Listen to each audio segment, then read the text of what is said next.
Bonjour à tous, petite vidéo pour ceux qui ont déjà fait l'acquisition de l'oracle d'Odina.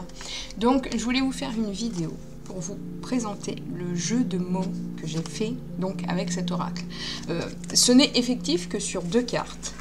Donc nous avons le Tipeee et donc empreinte. D'accord ? C'est quoi le jeu de mots? Le jeu de mots, donc là vous avez donc empreinte, celle qu'on laisse dans le sable quand on marche, celle qu'on laisse aussi à l'intérieur des gens quand on a commis des actions, ou quand on part, on laisse toujours une empreinte à l'intérieur de quelqu'un, qu'on lui fasse mal ou qu'on lui fasse du bien. Il y a cet impact-là. Mais il y a le mot empreinte, du verbe emprunter, donc emprunter quelque chose à quelqu'un. C'est un peu vicieux d'avoir planqué ça là-dedans, mais j'avais pas envie de faire, en fait, 2 cartes identiques, enfin plus ou moins identiques. Ça n'aurait pas été les mêmes dessins, mais ça aurait été les mêmes mots. Enfin, plus ou moins au niveau de la syntaxe et de la prononciation. Et je trouvais un peu, justement, un peu stupide de faire ça. Alors je me suis dit, pourquoi pas simplement les intégrer l'une dans l'autre.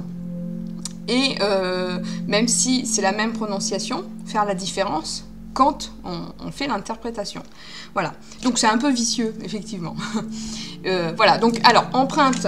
Donc, comme je vous dis, hein, pour les empreintes que l'on laisse chez quelqu'un, à l'intérieur ou par terre ou quelque chose, hein, quand on laisse sa marque à soi, et emprunter quelque chose à quelqu'un ou quelqu'un qui vient nous emprunter quelque chose. La deuxième carte, c'est le Tipeee. Donc, pourquoi le Tipeee? Alors, le Tipeee, on a le foyer, la protection, le fait de revenir vers les siens, le fait d'avoir quelque chose une situation qui nous sécurise, qui fait qu'on se sent bien, c'est ce que représente le Tipeee.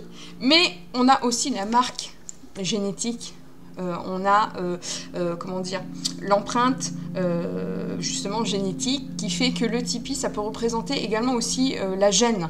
Donc, c'est-à-dire, pas la gène, le gène familial, le gène sanguin, le fait que les chiens ne font pas des chats.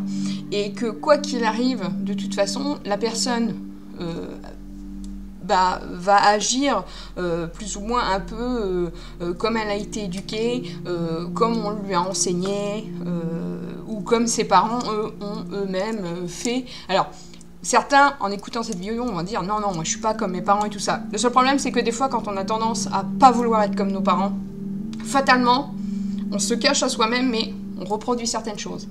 Et c'est souvent quand on dit « Non, je ne ressemble pas à mes parents et je ne serai jamais pareil » que des fois, on refuse d'ouvrir les yeux parce qu'il y a beaucoup de choses qui font que malheureusement, on le fait. Le truc, c'est de vous accepter tel que vous êtes. De toute façon, on a des gènes, vous ne seriez pas un serial killer. Mais voilà. Il faut vraiment, vraiment, vraiment accepter cela. Moi, je ne prends pas ça pour une contrainte. Voilà. Donc, Tipeee, hein, c'est aussi en rapport avec les gènes. Si vous faites un tirage de cartes avec un consultant, vous voulez savoir si cette personne-là sera l'élu de votre cœur et que vous tombez donc sur cette carte-là, attention. Il y a un double sens. Vous pouvez avoir donc le fait que ça va être une relation qui sera sécurisante, agréable, vous allez vous sentir bien et qui va perdurer, où il y aura vraiment quelque chose de concret, une belle réussite affective. Mais il y a aussi le fait que lui, dans la relation, va ramener ce qu'il a appris de son foyer, c'est-à-dire que lui, il cherche fatalement à avoir le même équilibre relationnel qu'il a eu, par exemple, quand il a vu ses parents ensemble, en couple, et lui, c'est possible qu'il soit un peu vieux jeu, et il veut reproduire la même chose, c'est-à-dire une situation stable, avec des enfants, quelque chose un peu, on va dire, un peu typique qu'on voit partout, c'est-à-dire acheter une maison, avoir des enfants, avoir un chien, un chat, des belles voitures, un peu le train-train quotidien, sans forcément voyager, se faire plaisir, tout ça. Voilà, il y a des personnes qui sont comme ça. Si par exemple, c'est quelqu'un qui, au contraire, vient d'une famille qui est plus ou moins désordonnée, qui vit un peu plus ou moins au jour le jour, n'oubliez pas que c'est possible que dans la relation, il apporte justement ceci. Ça peut vous aller, parce que certaines personnes n'aiment pas la monotomie, comme on dit. Elles aiment bien quand ça bouge. Donc si dans votre relation, vous avez envie de quelqu'un qui bouge, c'est parfait. Ça veut dire qu'elle va rapporter cette empreinte génétique avec elle, et elle va donc mettre ça en place dans son foyer, avec vous, et les choses vont bouger, il y aura des sorties, il y aura tout un tas de trucs. Voilà. Donc c'était pour ces 2 cartes-là. Donc je vais vous mettre sous la vidéo les significations de ces deux cartes-là. Vous n'êtes pas obligé de les utiliser. D'accord? C'est vraiment un petit plus, c'est parce que j'aime bien pousser le truc un petit peu plus loin quand je fais mes interprétations. Et le fait que j'avais envie de faire un jeu de mots vicelard, et encore ça va, hein, voilà. Après, est-ce que ça a forcément une incidence sur un tirage quelconque?